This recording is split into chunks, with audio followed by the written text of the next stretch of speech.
Shalom Bapak Ibu Saudara sekalian. Puji Tuhan, di sore hari ini kita kembali dapat bersama-sama hadir dalam Bible Study dalam Alkitab dari rumah ke rumah, dan kita bersyukur untuk kemurahan Tuhan dalam kehidupan kita.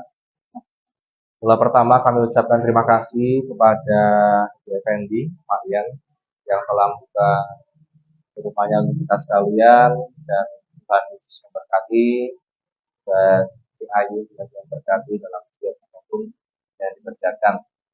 Mari Bapak Ibu Saudara sekalian, kita akan terlebih dahulu belajar dari firman Tuhan, dan setelah itu nanti kita akan sharing, mempersaksikan kisah kita bersama dengan Tuhan, dan kita akan bersama-sama melanjutkan pembelajaran kita dari surat Galatia. Galatia pasal yang kedua.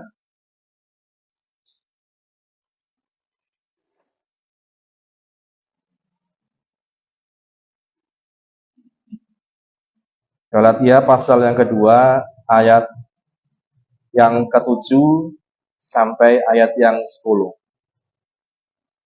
Galatia pasal 2 ayat 7 sampai 10, demikian bunyi firman Tuhan. Tetapi sebaliknya, setelah mereka melihat bahwa kepadaku telah dipercayakan pemberitaan Injil untuk orang-orang tak bersunat, sama seperti kepada Petrus untuk orang-orang bersunat, karena ia yang telah memberikan kekuatan kepada Petrus untuk menjadi rasul bagi orang-orang bersunat, ia juga yang telah memberikan kekuatan kepadaku untuk orang-orang yang tidak bersunat. Dan setelah melihat kasih karunia yang dianugerahkan kepadaku, maka Yakobus, Kefas, dan Yohanes yang dipandang sebagai soko guru jemaat, berjabat tangan dengan aku dan dengan Barnabas sebagai tanda persekutuan, supaya kami pergi kepada orang-orang yang tidak bersunat dan mereka kepada orang-orang yang bersunat. Hanya kami harus tetap mengingat orang-orang miskin, dan memang itulah yang sungguh-sungguh kuusahakan melakukannya. Ya. Bahagia setiap kita yang baca, mendengar, dan juga yang melakukan firman Tuhan.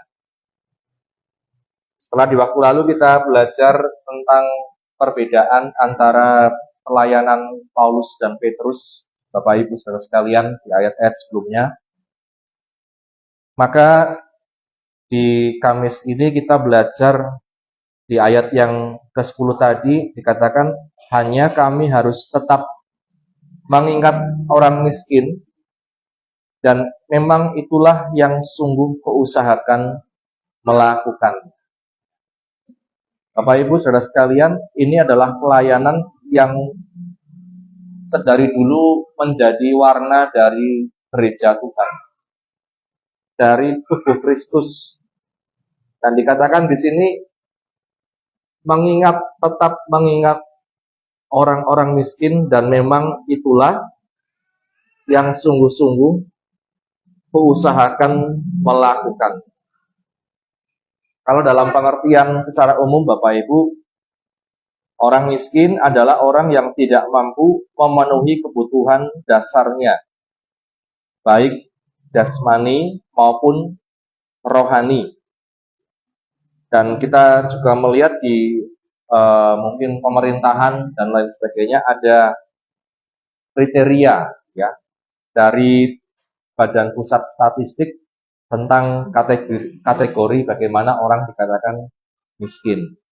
Nah, Bapak Ibu Saudara sekalian, di sini firman Tuhan katakan dalam pelayanan gereja mula-mula, salah satu pelayanan yang sangat diperhatikan itu adalah bagaimana orang bukan hanya melayani tentang mengadakan mujizat, tentang pengajaran, tentang berbagai macam hal, persekutuan, dan lain sebagainya, tetapi juga bagaimana melayani orang-orang yang tidak mampu, atau kalau dalam bahasa tema kita, kaum papa yang tidak mampu.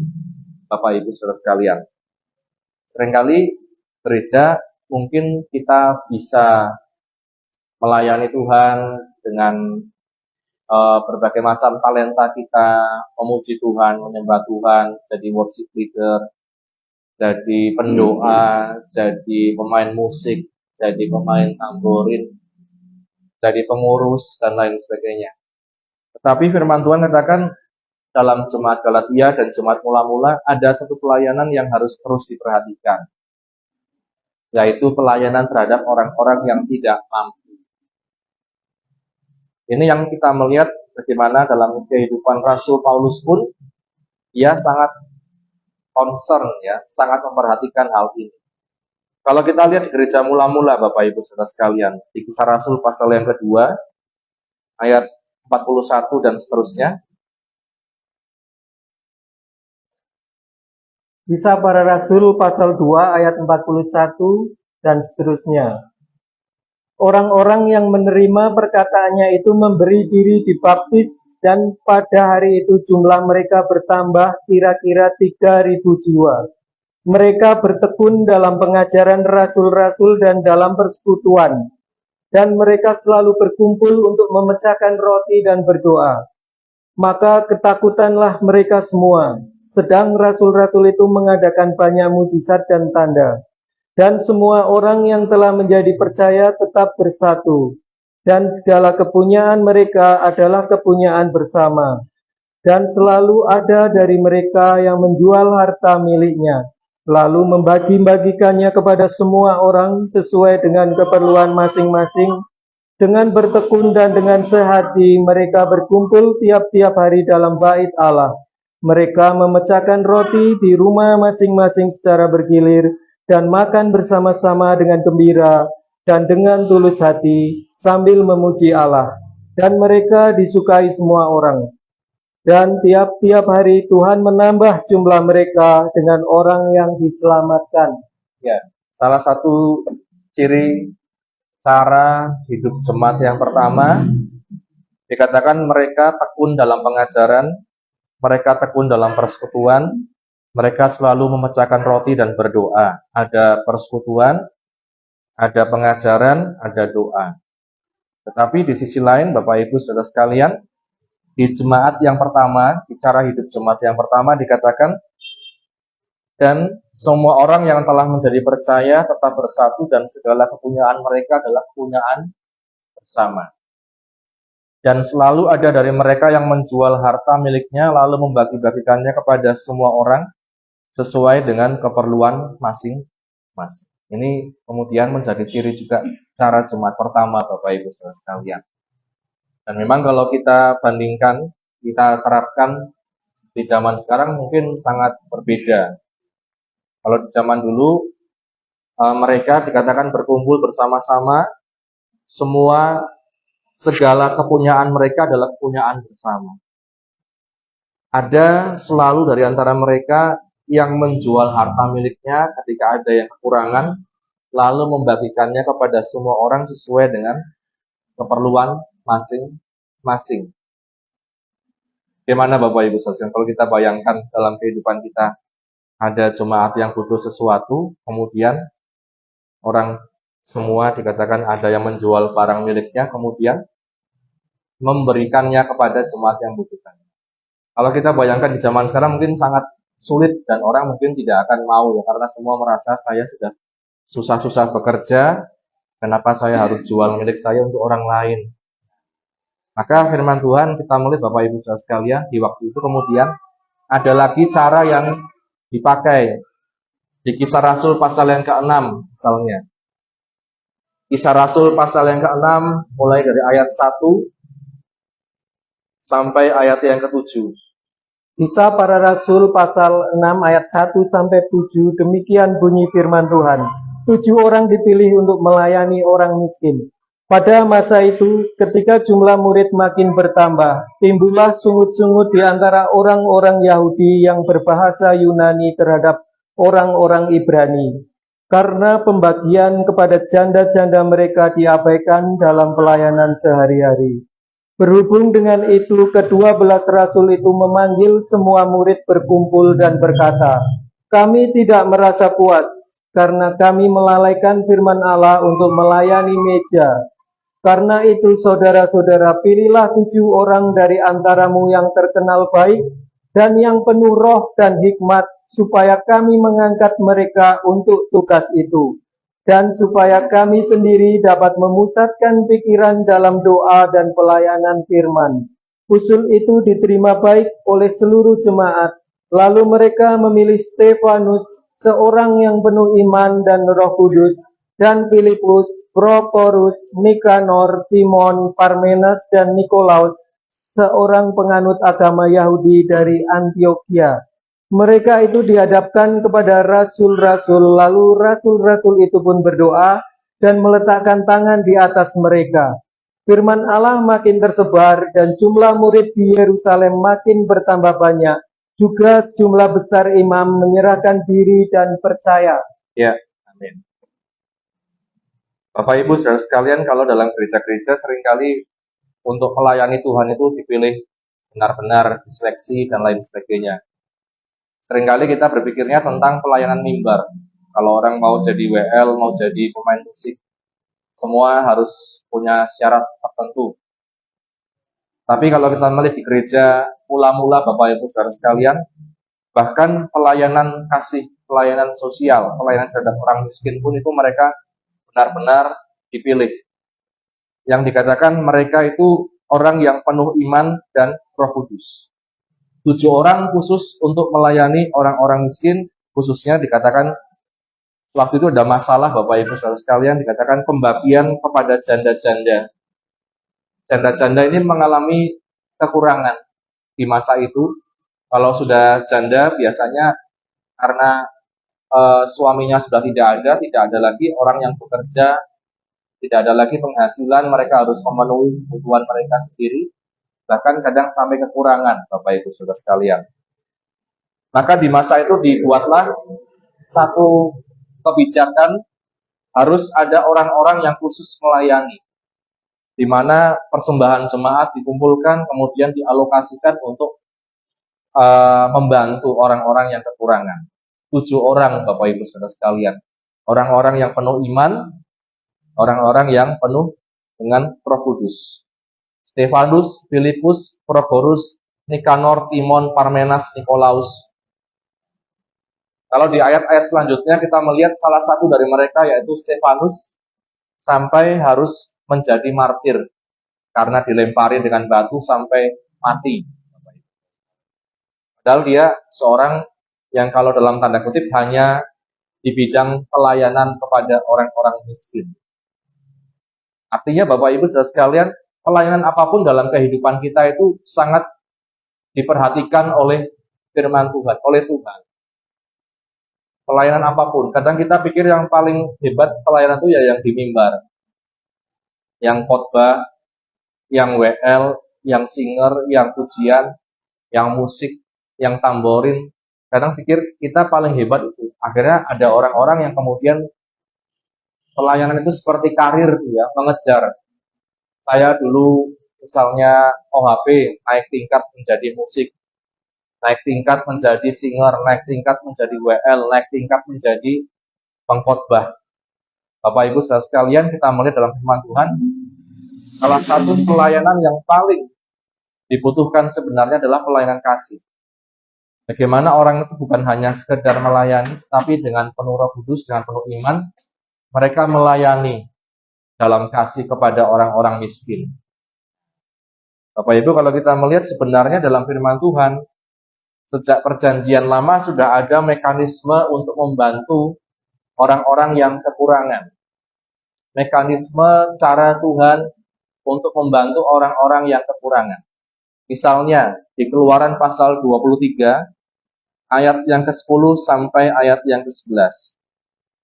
Keluaran 23 ayat 10 sampai 11. Keluaran pasal 23 ayat 10 dan 11. Demikian bunyi firman Tuhan.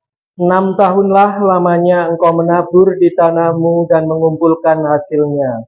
Tetapi pada tahun ke-7 haruslah engkau membiarkannya dan meninggalkannya begitu saja, supaya orang miskin di antara bangsamu dapat makan, dan apa yang ditinggalkan mereka haruslah dibiarkan dimakan binatang hutan. Demikian juga kau lakukan dengan kebun anggurmu dan kebun zaitunmu. Iya, sampai di situ kita melihat sebenarnya di masa Israel kuno zaman dulu Bapak Ibu saudara sekalian, Tuhan sudah memberikan satu tata cara mekanisme, yaitu kalau punya tanah, dikatakan 6 tahunlah engkau menabur di tanahmu dan mengumpulkan hasilnya. Setelah itu pada tahun yang ke-7 haruslah engkau membiarkan tanah itu dan meninggalkannya begitu saja supaya orang miskin di antara bangsamu dapat makan dari hasil tanah tersebut, dan apa yang ditinggalkan mereka haruslah dibiarkan dimakan binatang hutan. Demikian juga kau lakukan dengan kebun anggurmu dan kebun zaitunmu. Jadi dari zaman dulu sebenarnya Bapak Ibu Saudara sekalian, cara Tuhan mengatur anak-anaknya, cara Tuhan mengatur pelestarian alam, kecukupan, dan lain sebagainya. 6 tahun lamanya tanah digarap. Di tahun yang ke-7 harus dibiarkan. Buat siapa? Hasilnya itu buat orang-orang miskin. Kalau masih ada sisa, buat siapa hasilnya? Buat binatang hutan. Demikian juga pohon kebun anggurmu dan kebun zaitun. Nah, Bapak Ibu Saudara sekalian, kalau kita melihat cara Tuhan mengatur umatnya ini sangat tidak sama, tidak relevan dengan mungkin zaman sekarang. Bahkan kalau kita melihat hutan-hutan podo dibabati semua. Kalau daerah-daerah Kalimantan misalnya Bapak Ibu Saudara sekalian, hutan-hutan dibabati, kemudian ditanami sawit, ya, kelapa sawit menghasilkan minyak untuk keuntungan dan lain sebagainya, Bapak Ibu. Jadi di zaman sekarang seringkali kita melihat bencana bisa terjadi karena apa? Keserakahan manusia, pabrik-pabrik dan lain sebagainya. Kita melihat Bapak Ibu sekalian yang harusnya dibiarkan justru sekarang dikatakan terus ditanami sampai dia eksploitasi gitu ya istilahnya. Nah, ini yang kita lihat dalam kehidupan umat Israel di masa itu sebenarnya semua sudah diatur begitu rupa. Tapi sayang sekali kita melihat tentu hal tersebut tidak kemudian akhirnya membuat orang miskin menjadi lebih kaya dan lain sebagainya. Sampai di zaman para rasul tetap ada orang-orang miskin. Tetap ada orang-orang miskin.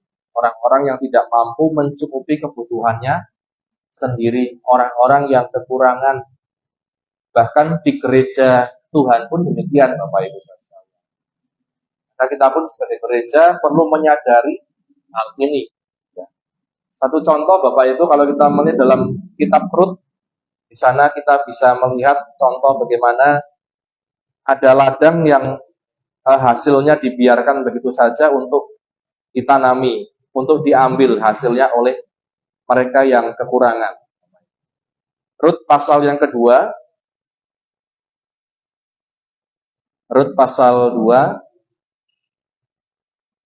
mulai dari ayat yang ke-1 ya, dari ayat pertama. Rut pasal 2 ayat 1, demikian bunyi firman Tuhan. Rut bertemu dengan Boaz.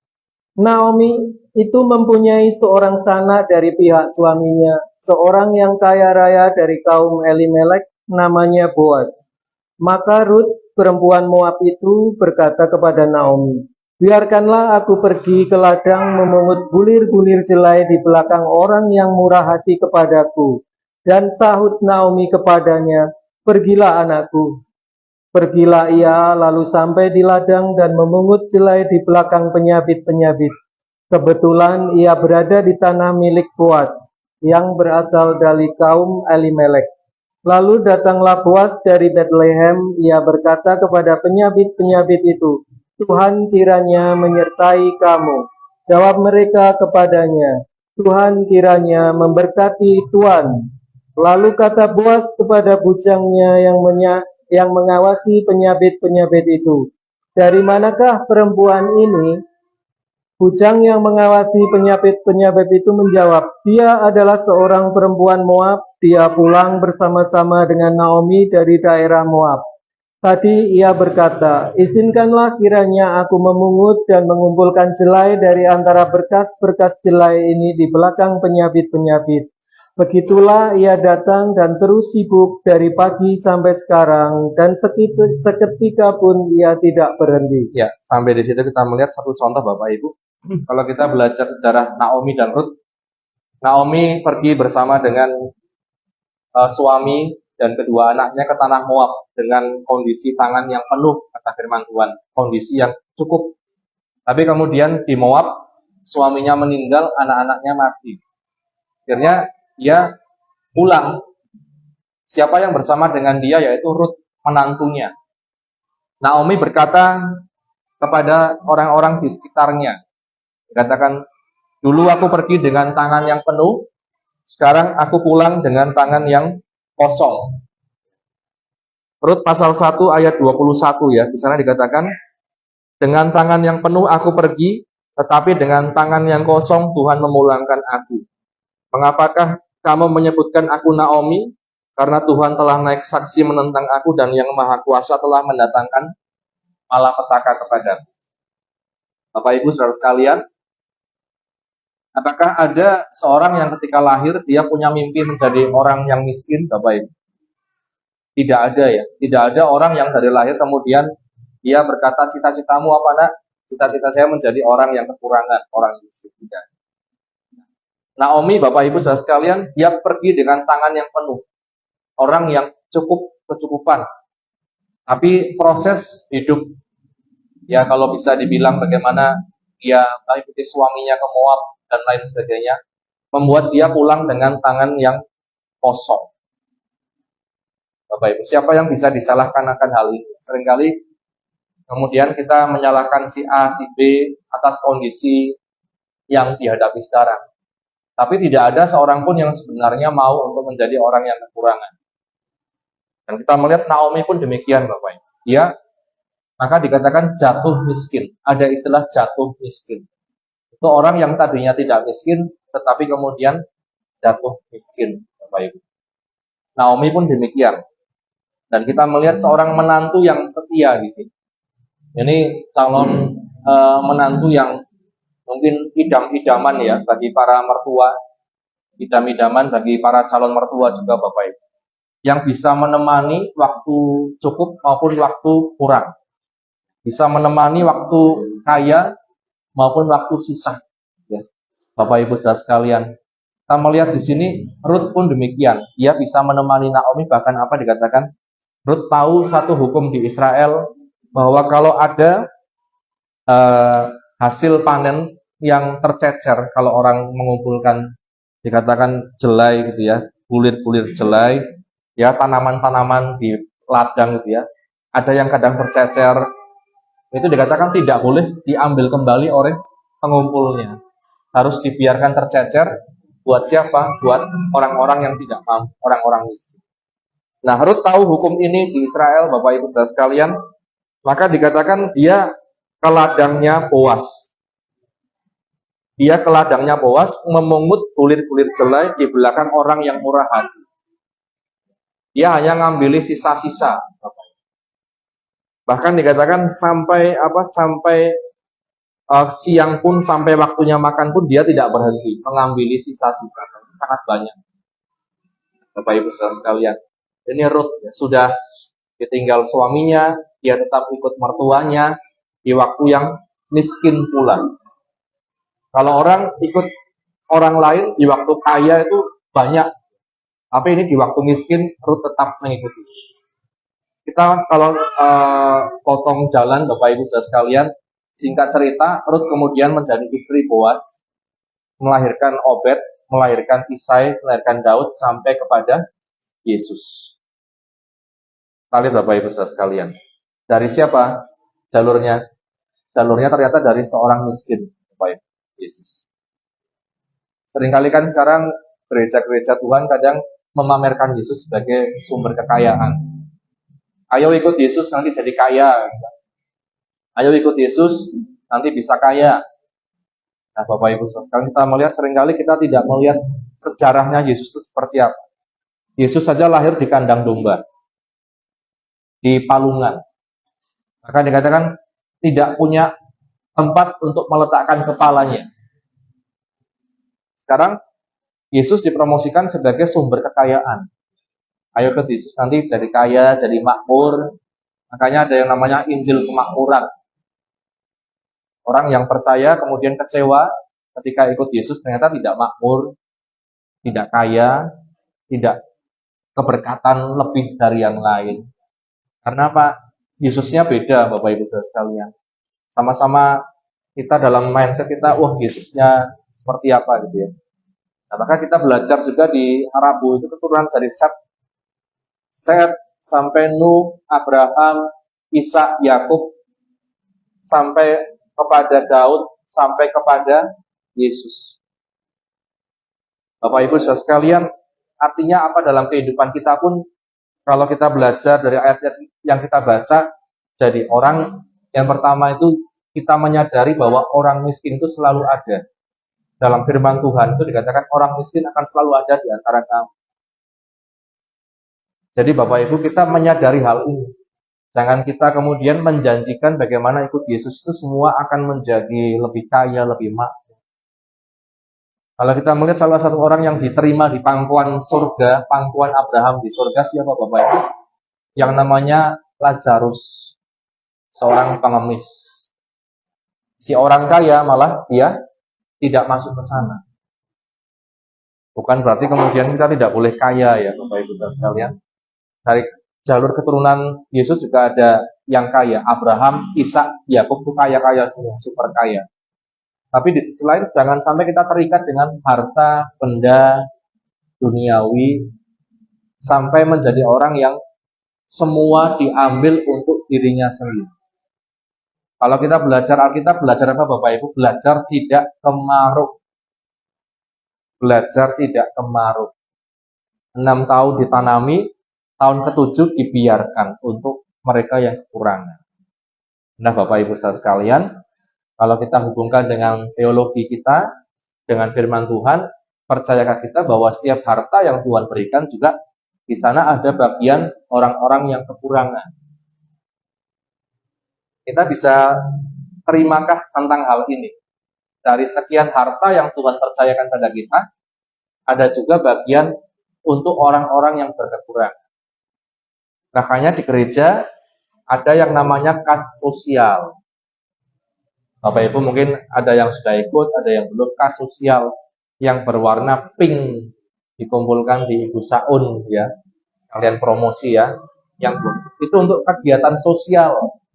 Orang yang sakit, orang yang kekurangan, orang yang mungkin butuh dan lain sebagainya. Itu kas sosial. Bapak Ibu. Karena kita sebagai gereja pun bukan hanya pelayanan di mimbar, bukan hanya kalau sekarang mungkin sedang bergumul tentang sound system yang diperbaharui, diremajakan. Bukan hanya tentang sound system, tapi juga tentang bagian orang-orang yang kekurangan. Makanya kita tidak bisa jor-joran di satu sisi. Ya, kalau mungkin diperintahkan gembala keluarkan untuk sound system sekian puluh juta, mungkin bisa ya. Tapi kalau kita lihat kembali kepada firman Tuhan, ada bagian-bagian yang lain. Bagian bagi orang yang kekurangan, bagian tentang pembangunan, dan lain sebagainya. Salah satu pelayanan yang dipergumulkan Rasul Paulus adalah bagaimana dia juga bukan hanya memberitakan Injil, tetapi mengumpulkan persembahan untuk orang-orang yang berkekurangan, orang-orang yang miskin. Dan itu yang dikatakan firman Tuhan tadi, itu yang selalu diingat, dengan selalu mengingat orang-orang yang kekurangan, orang-orang miskin. Dalam pelayanan di Korintus pun demikian. Di 2 Korintus pasal yang ke-8, kita melihat salah satu anugerah yang Tuhan berikan kepada jemaat di Makedonia. 2 Korintus 8 ayat 1.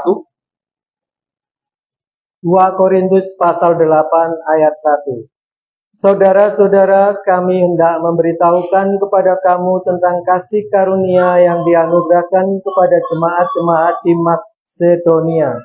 Selagi dicobai dengan berat dalam berbagai penderitaan, sukacita mereka meluap, dan meskipun mereka sangat miskin, namun mereka kaya dalam kemurahan. Aku bersaksi bahwa mereka telah memberikan menurut kemampuan mereka, bahkan melampaui kemampuan mereka. Dengan kerelaan sendiri mereka meminta dan mendesak kepada kami, supaya mereka juga beroleh kasih karunia untuk mengambil bagian dalam pelayanan kepada orang-orang kudus. Mereka memberikan lebih banyak daripada yang kami harapkan. Mereka memberikan diri mereka pertama-tama kepada Allah, Kemudian oleh karena kehendak Allah juga kepada kami. Sebab itu kami mendesak kepada Titus supaya ia mengunjungi kamu dan menyelesaikan pelayanan kasih itu sebagaimana ia telah memulainya. Maka sekarang sama seperti kamu kaya dalam segala sesuatu, dalam iman, dalam perkataan, dalam pengetahuan, dalam kesungguhan untuk membantu, dan dalam kasihmu terhadap kami, demikianlah juga hendaknya kamu kaya dalam pelayanan kasih ini. Aku mengatakan hal itu bukan sebagai perintah, melainkan dengan menunjukkan usaha orang-orang lain untuk membantu. Aku mau menguji keikhlasan kasih kamu. Ayat 9 terakhir.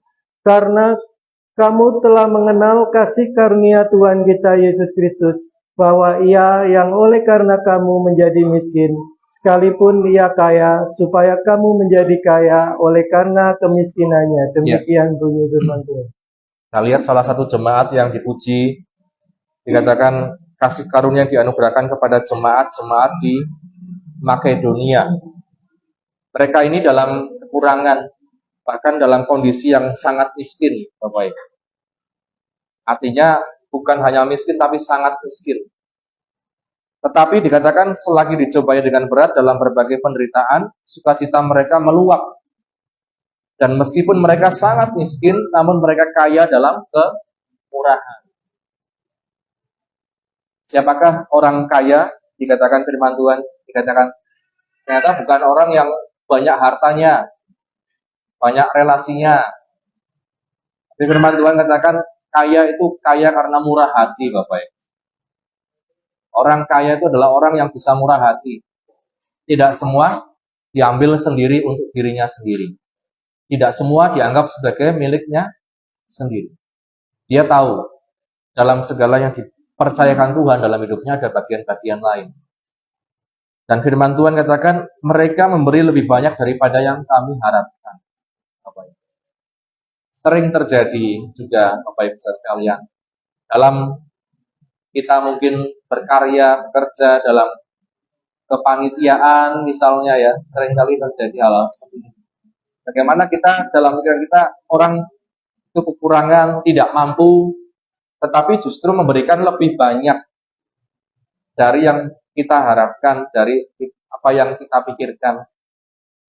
Sebaliknya pun demikian ya, yang kita anggap mampu justru seringkali justru sangat medit ya ibaratnya ya, kalau bahasanya itu Bapak Ibu.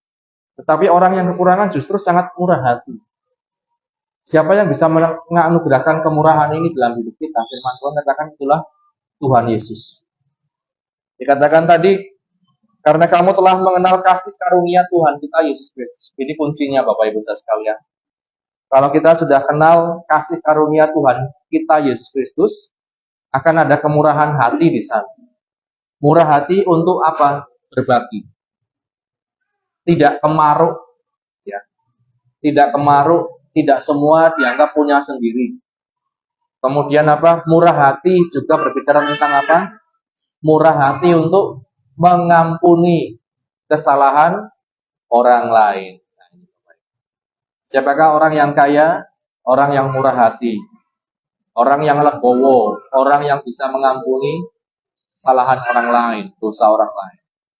Kuncinya adalah dikatakan karena kita mengenal Tuhan kita, Yesus Kristus. Ia yang oleh karena kamu menjadi miskin sekalipun kaya, supaya kamu menjadi kaya oleh karena kemiskinan. Makanya Bapak Ibu sekalian, sebagai jemaat Allah, jemaat Tuhan, dan juga saya sebagai hamba Tuhan tidak mempromosikan Yesus, memperkenalkan Yesus sebagai pribadi yang kemudian bisa membuat kita kaya raya, berkelimpahan, kemakmuran, dan lain sebagainya. Tapi justru bagaimana jika kita kenal Yesus, kita bisa menjadi pribadi yang lebih murah hati kepada sesama.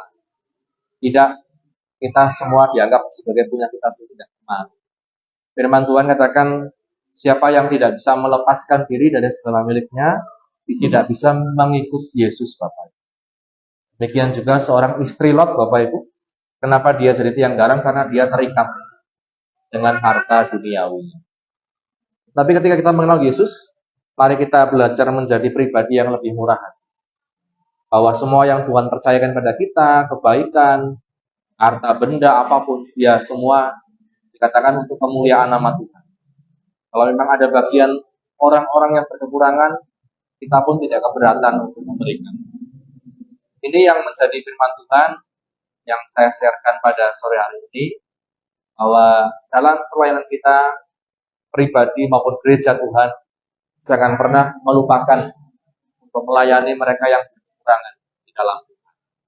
Kiranya menjadi berkat untuk kita sekalian. Amin. Selanjutnya Bapak Ibu, kita akan masuk ke sesi sharing. Yang pertama, kami memberikan kesempatan kepada tuan rumah di tempat ini untuk menyampaikan kesaksian. Nah,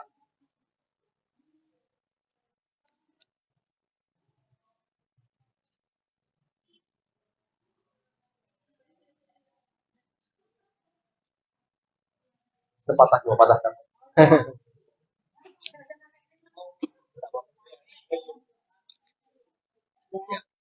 Gimana Pak? Ya, shalom saudara semuanya. Terima kasih sudah berkenan hadir ya di rumah saya pas ketempatan. Saya mewakili keluarga saya, berterima kasih lah. Kan senang kalau rumahnya ketempatan. Cuma kalau di sana itu tidak cukup Pak Pendeta. Oh iya. Terlalu sempit. Nanti kalau sudah berkumpul malah pembelinya datang terus, saya bingung jawabnya. Ya, terima kasih untuk semuanya, juga keluarga Bapak Gembala ya sudah menyampaikan firman di rumah kami. Karena kami percayalah ada berkat kalau tempat kita ada persekutuan doa. Terima kasih. Sekian. Terima kasih Ci Ayu, Tuhan berkati. Ya. Silakan Bapak Ibu yang mau melanjutkan bersaksi baik tentang firman Tuhan maupun kesaksian hidup sehari-hari, kami persilakan.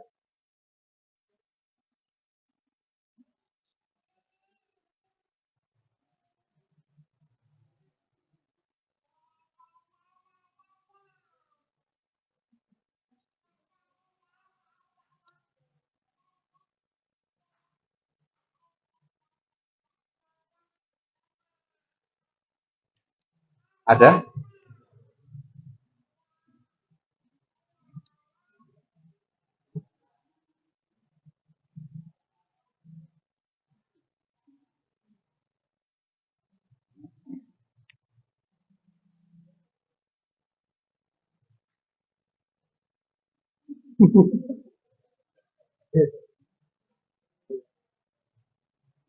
Shalom semuanya, ya puji Tuhan untuk menghangatkan sore hari ini. Biasa saya akan mengawali sedikit firman Tuhan tentang perkara yang di atas. Jadi apa ya perkara yang di atas itu, saya sering bertanya apa aja gitu. Mungkin banyak ya tentang perkara di atas yang diketahui, pertobatan dan lain sebagainya, tentang perkara-perkara yang di atas. Tapi itu kan minim ya, tentang pikiran manusia itu ya bisa luas, bisa limit, terbatas dan lain sebagainya. Jadi saya juga ingin tahu banyak tentang perkara yang di atas itu. Mungkin sebisa dari Bapak Gembala nanti menjawab tentang perkara di atas itu apa aja ya. Jadi yang saya tahu itu perkara yang di atas itu ya kasih, sukacita, damai sejahtera dan lain sebagainya. Mungkin ada tambahan lain-lainnya tentang perkara yang di atas ya. Mungkin shalom semua. Terima kasih.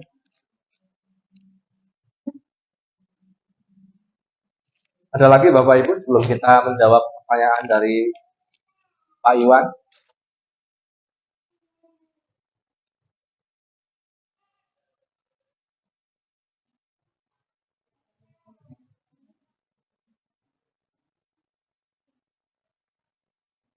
Ada lagi?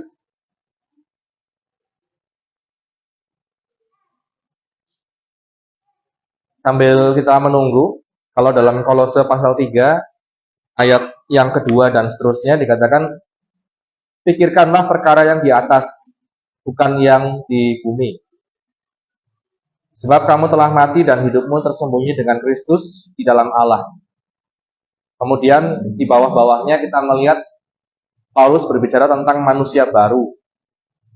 Matikanlah dalam dirimu segala sesuatu yang duniawi, percabulan, kenajisan, hawa nafsu, dan lain sebagainya. Termasuk marah, geram, kejahatan, fitnah, kata-kata kotor. Tetapi firman Tuhan katakan di ayat yang ke-12, kenakanlah belas kasihan, kemurahan, kerendahan hati, kelemah lembutan, dan kesabaran. Ini perkara yang di atas, Bapak Ibu. Firman Tuhan katakan bahwa ada kemurahan, kesabaran, kerendahan hati, kelemah lembutan, dan kesabaran, Pak Iwan. Jadi kalau kita bayangkan yang di atas tuh seringkali susah ya untuk dandani hal-hal yang di atas. Kalau Pak Tim dandani genteng itu termasuk yang paling susah, Bapak Ibu bisa sekalian. Mencari sumber bocor itu sangat susah ya. Maka demikian juga untuk mencari perkara yang di atas itu tidak mudah. Untuk sabar itu tidak mudah. Untuk rendah hati, untuk lemah lembut itu tidak mudah, Bapak Ibu. Tetapi untuk hal-hal yang di bawah itu gampang epol ya. Marah, geram, jahat, fitnah itu gampang. Tapi untuk hal-hal yang di atas memang tidak mudah. Maka firman Tuhan katakan hanya ada di dalam Tuhan Yesus. Kita bisa dikatakan mendapat perkara-perkara yang di atas. Dan kita masih sama-sama belajar, Bapak Ibu, semua berproses di dalam Tuhan. Terima kasih Pak Iwan. Selanjutnya, silakan Bu Ibu, Bapak-Bapak. Mumpung masih belum ini, beduk, ya.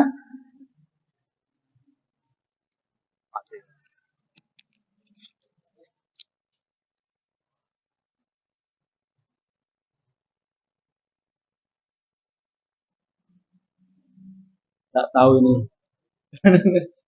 Oh ya, cuma nabi aja Om Yes. Tadi kan untuk orang kaya sukar masuk surga ya. Hah? Ya terus? Kalau orang kaya sukar masuk surga, itu mungkin ya dari 10 mungkin 1 gitu ya. Mungkin ya. Kalau orang kaya mustahil masuk surga lah, mungkin dari 10, 10-nya itu tidak masuk surga semua. Dan apa? Juga aku cuma tanya aja Om Yes.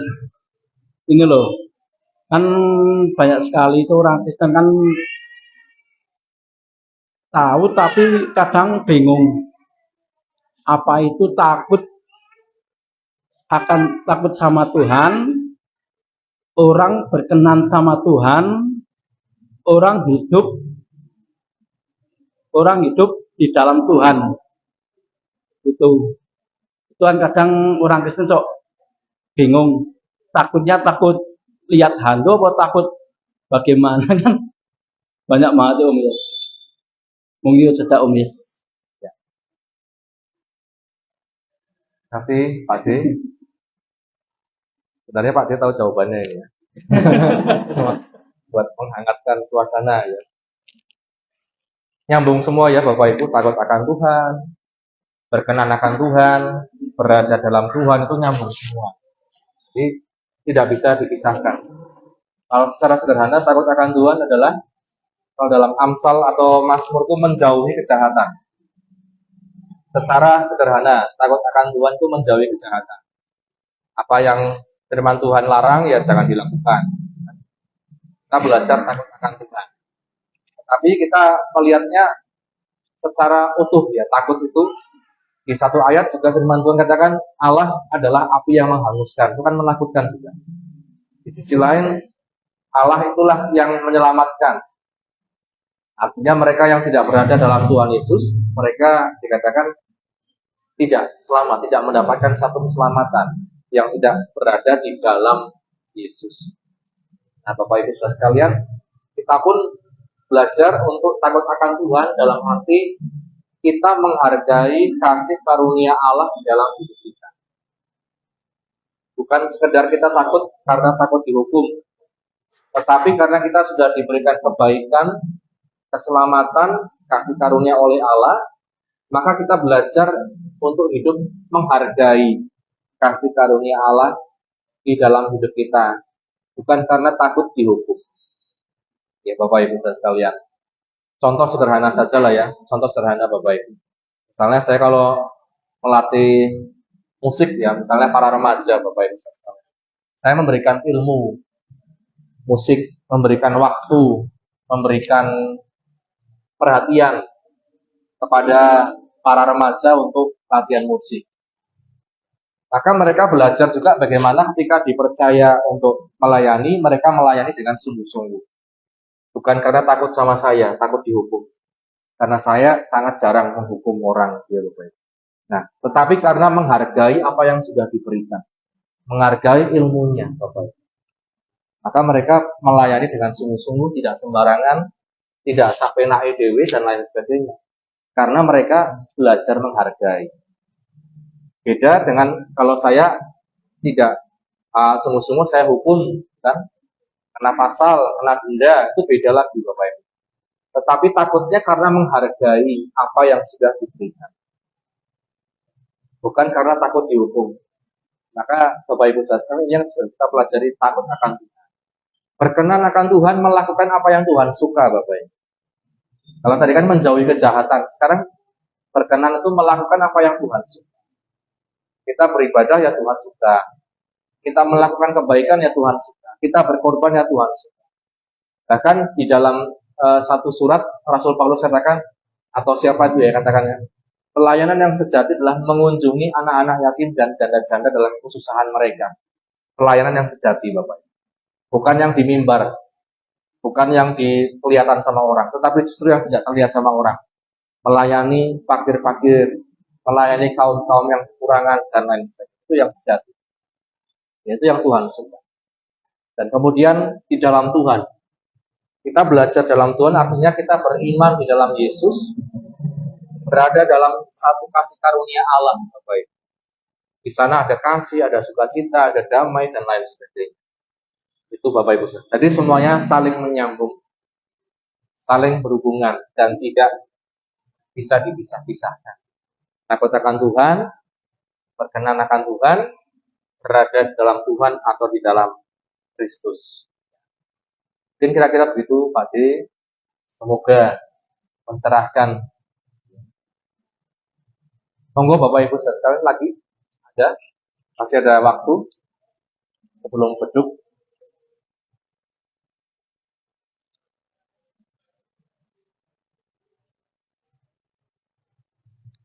Silakan. Ya.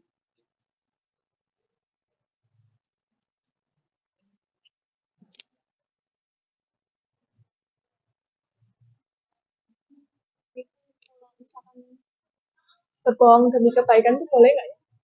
Berbohong demi kebaikan. Contohnya. Misalkan kita tanya, cantik nggak gitu, atau minjem duit gitu. Terus kayak alasannya nggak bisa atau cantik gitu. Terima kasih. Ya, Bapak Ibu sudah sekalian pertanyaan sederhana ya, tetapi juga seringkali mengganggu kita. Berbohong demi kebaikan boleh atau tidak, Bapak Ibu? Misalnya ada teman remaja ya, misalnya ya, teman di sekolah, teman di mana tadi contohnya, teman di sekolah tanya kepada Yemima habis dia ukuran gitu ya, saya cantik apa enggak? Yemima dengan mungkin ya, pengen ngadem-ngadem cantik. Padahal dalam hatinya mungkin nganu siti gitu kan. Bapak Ibu, gimana Bapak Ibu dan sekalian berbohong demi kebaikan? Kira-kira bagaimana? Tidak boleh.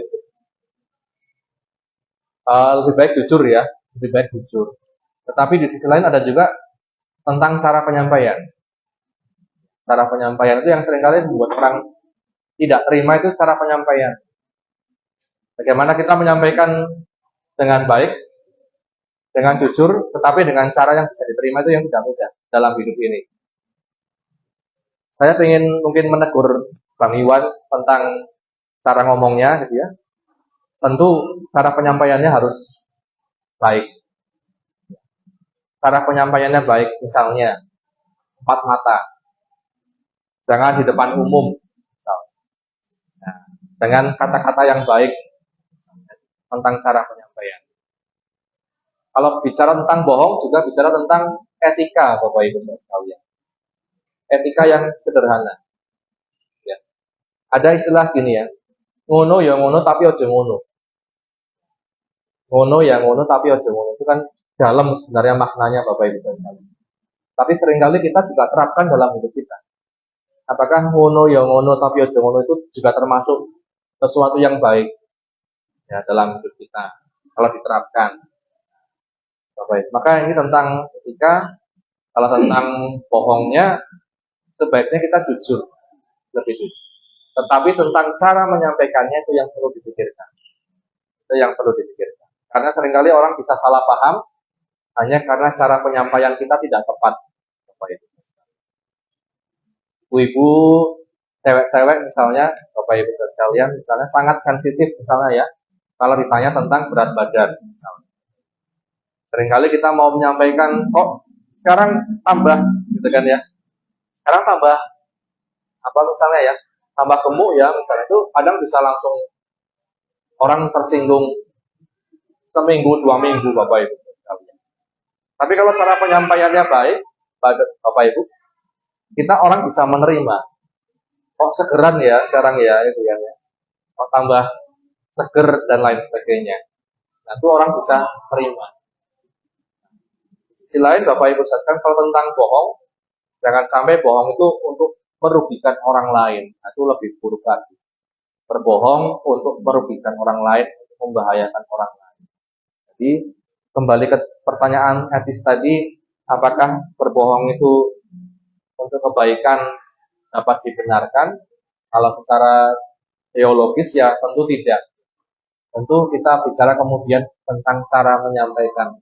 Tujuannya apa, caranya bagaimana, siapa yang kita sedang ajak bicara, dan lain sebagainya. Itu game 5. Semoga membantu dan membuat lebih damai sejahtera. Ada lagi Bapak Ibu? Satu lagi mungkin?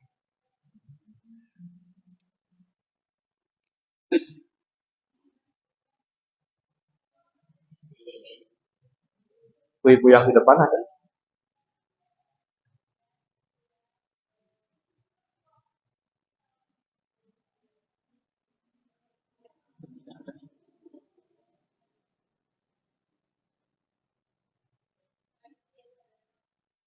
Tidak ada lagi Bapak Ibu?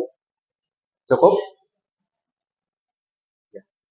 Kalau sudah cukup, nanti kita akan sama-sama berdoa syafaat.